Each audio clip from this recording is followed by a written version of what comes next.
Un cordial saludo, mi nombre es Ángela Gómez y estas son las noticias de Directo América. Vamos a los titulares.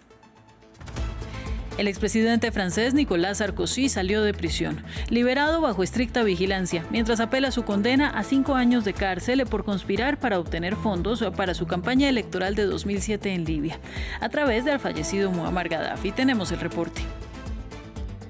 El Senado de Estados Unidos aprobó una medida para poner fin al cierre del gobierno de 40 días. Se abrió el camino para la financiación hasta el 30 de enero y para proyectos presupuestarios para todo el año. Falta la aprobación de la Cámara de Representantes.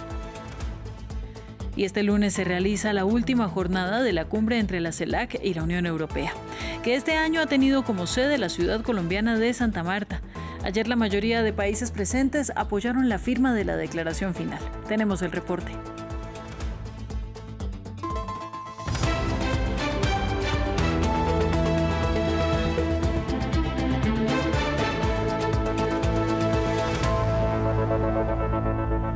El expresidente francés Nicolas Sarkozy salió de prisión en libertad condicional tras la concesión de un tribunal de apelación de París. El exmandatario galo llevaba 20 días en la cárcel después de que la justicia lo condenara a 5 años de restricción de libertad por conspirar para obtener fondos para su campaña electoral de 2007 en Libia, a través del fallecido Muammar Gaddafi. Nuestra periodista en la capital francesa, Erika Olavarría, nos amplía sobre lo que viene ahora para Sarkozy. Sí, efectivamente. Bueno, él todavía está esperando una decisión de la Corte de Casación, la máxima instancia judicial francesa, en el otro caso, por supuesto, financiamiento ilegal de su campaña, pero para la reelección en el año 2012, que no ganó. Recordemos que ahí hubo todo un sistema de facturas falsas y se pasó largamente lo que son los límites de gastos en una candidatura presidencial. Se trató de esconder por parte de los miembros de su partido, pues allí él apeló las 2 veces, pero ahora falta la decisión de la Corte de Casación. En el otro proceso, el de las escuchas, donde él estaba con brazalete eléctrico y donde estaba condenado a 1 año de cárcel, que se lo cambiaron por el brazalete, pues allí él le retiraron el brazalete porque recordemos que él tiene 70 años y tenía derecho a demandar una reducción de la pena. Lo usó la mitad de tiempo, pero la Corte de Casación allí también confirmó la condena de Nicolas Sarkozy. Ahora en marzo vendrá la apelación en este caso. Recordemos que él insiste que él nunca recibió dinero de Muammar Gaddafi y que nunca hizo este pacto de corrupción, que justamente por eso lo pesado de las condenas en este caso. Recordemos que 2 de sus exministros están condenados, ellos sí, por corrupción. Nicolas Sarkozy solamente fue por asociación ilícita para corromper. Y hay otras causas en que él está siendo investigado en distintas etapas, una de ellas justamente por soborno de testigo. En este caso, recordemos el fallecido testigo, el intermediario que se utilizó, según los investigadores, entre el gobierno libio y Nicolas Sarkozy y todo su entorno. Recordemos que él siempre había acusado y era el principal acusador porque no había pruebas materiales, en este caso contra el expresidente, pues era el principal acusador. Pues él en un momento inesperado cambió de versión después de siempre haber acusado directamente al expresidente, y en ese caso entonces se está investigando a Nicolas Sarkozy, pero también a su esposa y a muchas personas de su entorno por haber sobornado a este testigo, a Tiak Sakedin, el hombre de negocios, para intentar liberar de culpa a Nicolas Sarkozy. O sea que también allí él está siendo investigado y pronto podría haber juicio también en esa investigación. Las fuerzas rusas han aumentado la presión en los frentes de batalla en la región ucraniana de Kharkiv tras el avance en Donetsk y Zaporilla, según el Ministerio de Defensa de Rusia. Sin embargo, analistas de la guerra en Ucrania y el ejército de ese país afirman que no todo está dado y que los combates por Pokrovsk aún son intensos. Samuel Salgado Castro tiene los detalles. En Kiev, el presidente de Ucrania, Volodymyr Zelensky, daba una entrevista al medio británico The Guardian. De repente, las luces se apagan. ¿Electricidad? ¿Se fue la luz en el Palacio Presidencial? Los apagones hacen parte de la vida cotidiana en Ucrania. Desde la invasión a gran escala de 2022, cada invierno la infraestructura eléctrica ucraniana es el objetivo de los ataques de Rusia. Muchos servicios en la capital cierran antes y el metro, aunque relativamente estable, se enfrenta a una presión adicional. ya que alrededor de 30.000 personas lo utilizan como refugio antiaéreo durante los ataques, lo que plantea retos operativos y de personal. Pero al sureste de Kiev, en Donetsk, es donde se concentra la guerra. Rusia controla aproximadamente el 19% del territorio ucraniano y está asediando a la ciudad de Pokrovsk, la puerta de entrada a la región más disputada de la guerra. Tras más de un año de combates, Pokrovsk, centro ferroviario de la región de Donetsk, está reducida a escombros. Casi totalmente deshabitada luego de tener 60.000 habitantes, ahora solo el ruido de los drones está presente. El ejército ucraniano afirmó el lunes que Rusia no controla las rutas logísticas al este de Pokrovsk, pero reconoce que el acceso es complicado. Al tiempo, el Kremlin dice estar dispuesto al diálogo. Preferiríamos que este conflicto se resolviera por la vía diplomática. Lo hemos dicho en repetidas ocasiones y Rusia sigue mostrándose abierta a ello. Pero actualmente hay una pausa. La situación está estancada y no es culpa nuestra. La caída de Pokrovsk sería la mayor conquista de Rusia en Ucrania desde 2023. En Reino Unido, los dos directivos de la cadena de noticias pública BBC, que renunciaron este fin de semana, se refirieron a las acusaciones de sesgos informativos, asegurando que a pesar de que sí cometieron errores, el medio de comunicación no tiene sesgos institucionales, mientras que algunos analistas explican que el informe que desató el escándalo podría tener que ver con cambios de postura de algunos integrantes de la directiva británica. Diego Bassani nos trae los detalles. Terremoto en la cúpula de la BBC, tras la renuncia del director general de la cadena pública de noticias británica, Tim Davie, y la directora del área de noticias, Deborah Turnes, ante las acusaciones de sesgos a la hora de informar. Este lunes los antiguos directivos asumieron la responsabilidad de los fallos, aunque dejaron en claro que su medio de comunicación no está parcializado. Dimití el fin de semana porque la responsabilidad recae sobre mí, pero me gustaría dejar una cosa muy clara. BBC News no tiene sesgos institucionales y por eso es el proveedor de noticias más fiable del mundo. Las dimisiones tuvieron lugar luego de la filtración de un informe interno que señale que hubo ediciones sesgadas de un discurso de Donald Trump en la previa del intento de toma del Capitolio por parte de seguidores del mandatario republicano en 2021. Además, el texto indica que BBC Arabic tuvo un sesgo en contra de Israel durante el cubrimiento de la guerra en Gaza. Para algunos analistas, las renuncias podrían tener que ver con la visión de las altas directivas del medio de comunicación.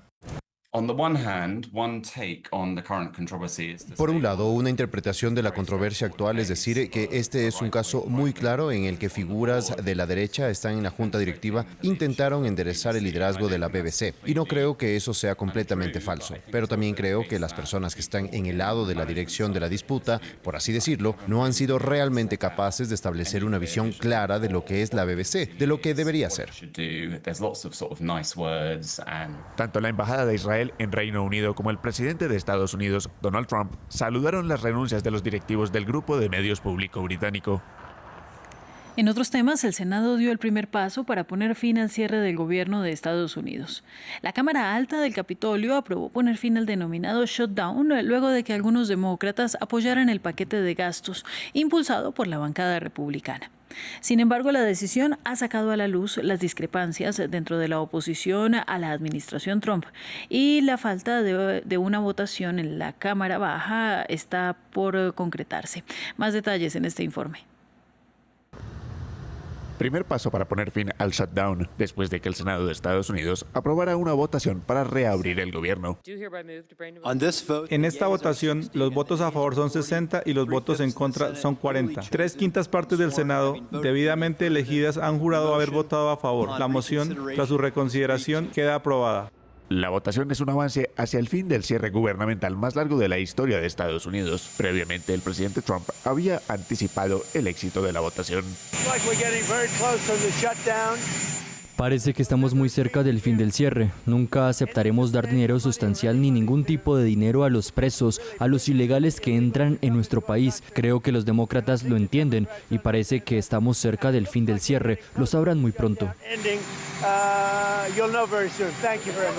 El resultado ha puesto de manifiesto las divisiones dentro del Partido Demócrata. luego de que parte del ala moderada votara a favor del proyecto de ley que no da ninguna garantía de prórroga de los subsidios sanitarios, lo que llevó a algunos demócratas a culpar a la dirección del partido. El senador Schumer ya no es eficaz y debería ser reemplazado. Si no puede liderar la lucha para frenar el aumento desorbitado de las primas de los seguros médicos para los estadounidenses, ¿por qué luchará? Ahora, la Cámara debe votar el proyecto de ley y enviarlo al presidente Trump para que lo firme. Continuamos. El secretario de Defensa de Estados Unidos, Pete Hegseth, confirmó dos nuevos bombardeos contra barcos supuestamente ligados al narcotráfico en el Pacífico. El anuncio lo hizo el funcionario a través de X, donde confirmó que 6 personas murieron. Esto eleva a 76 el número total de víctimas mortales de la controvertida campaña antinarcóticos de Donald Trump. Ayer, por orden del presidente Trump, se llevaron a cabo 2 ataques cinéticos letales contra 2 buques operados por organizaciones terroristas designadas. Según nuestros servicios de inteligencia, se sabía que estos buques estaban relacionados con el contrabando ilícito de estupefacientes. Transportaban estupefacientes y transitaban por una ruta de tránsito conocida de narcotráfico en el Pacífico Oriental. Y la Comunidad de Estados Latinoamericanos y Caribeños, CELAC, y la Unión Europea afianzaron este domingo una relación entre iguales en la 4ª cumbre de los 2 bloques que se celebró en la ciudad colombiana de Santa Marta. La declaración final, que incluía cooperación en materia de seguridad y narcotráfico, contó con el respaldo de 58 de los 60 países participantes en esta cumbre. Este encuentro continúa durante el día de hoy y para ampliar sobre el tema conectamos ahora con nuestra enviada especial Alejandra Luco. Un saludo para ti, Alejandra, y sabemos que ayer los participantes lograron un acuerdo final, pero que hoy continúan las actividades. ¿De qué se tratan? Así es, buenos días, Ángela. Bueno, este es el último día de la 4ª cumbre de la Unión Europea y la CELAC aquí en Colombia, Santa Marta, precisamente luego de llegar el día de ayer a un acuerdo, una declaración final con 52 puntos y con casi todos los países, tanto de la Unión Europea como de la CELAC, firmantes del acuerdo. Bueno, recordemos que de parte de la CELAC solamente Venezuela decidió retirarse completamente de la declaración final, pero que el resto de los participantes sí firmaron. Hoy nos encontramos en el Hotel Hilton, donde se desarrolla una conferencia de parte de líderes europeos, entre ellos Antonio Costa, el presidente de la Comisión Europea, y algunos otros miembros de América Latina, representantes latinoamericanos. También hoy, como última reunión importante, se va a desarrollar un encuentro entre la Unión Europea y los países del Caribe que, bueno, van a tratar de tratar distintos temas que son los temas protagonistas de esta cumbre, como es la economía verde, la transición energética, la cooperación en materia digital, pero un tema sensible que es precisamente la cooperación en seguridad y las asociaciones en cooperación policial en un momento de alta tensión en esta región del Caribe, cuando sabemos que la política o la administración estadounidense está perpetrando una acción agresiva, más militarista en la región. Bueno, esto podría plantearse como un contrapeso en lo que se refiere a la cooperación policial entre Europa y América Latina. Bien, Alejandra, entendiendo todo esto, ¿cuál es el balance a hoy de la cumbre?